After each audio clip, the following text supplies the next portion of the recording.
Célébration demain, vendredi 28 septembre, de la journée mondiale de la rage.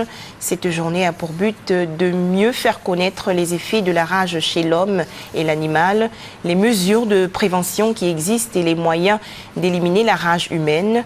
Tout de suite, le message du gouvernement ivoirien avec Lanciné Ouattara. La rage est une maladie provoquée par un virus infectant les animaux domestiques et sauvages, puis transmise à l'homme par la salive des animaux lors d'une morsure ou griffure. Présente sur tous les continents, 95% des cas humains de rage surviennent en Afrique et en Asie. 40% des personnes qui contractent la rage sont des enfants de moins de 15 ans. Elle touche les populations pauvres et vulnérables en milieu rural, mais de plus en plus en milieu urbain. Lorsque les symptômes apparaissent, la rage est presque toujours mortelle.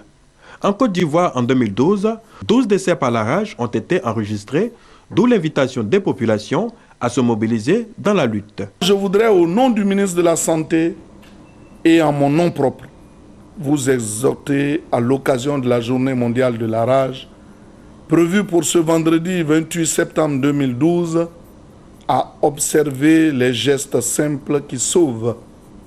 Notamment, faire vacciner annuellement vos animaux de compagnie, chiens, chats, singes et mangoustes contre la rage. Signaler tout cas d'animaux suspects, à savoir les animaux mordeurs ou très agressifs, au service vétérinaire. Éviter les morsures d'animaux. Vous rendre immédiatement dans le centre de santé le plus proche après une morsure pour recevoir un vaccin contre la rage et faire suivre l'animal mordeur au centre antirabique vétérinaire ou dans une clinique vétérinaire. De même qu'il existe une prévention en vaccinant les animaux, surtout les chiens, à l'origine de la majorité des cas, il existe pour l'homme un vaccin.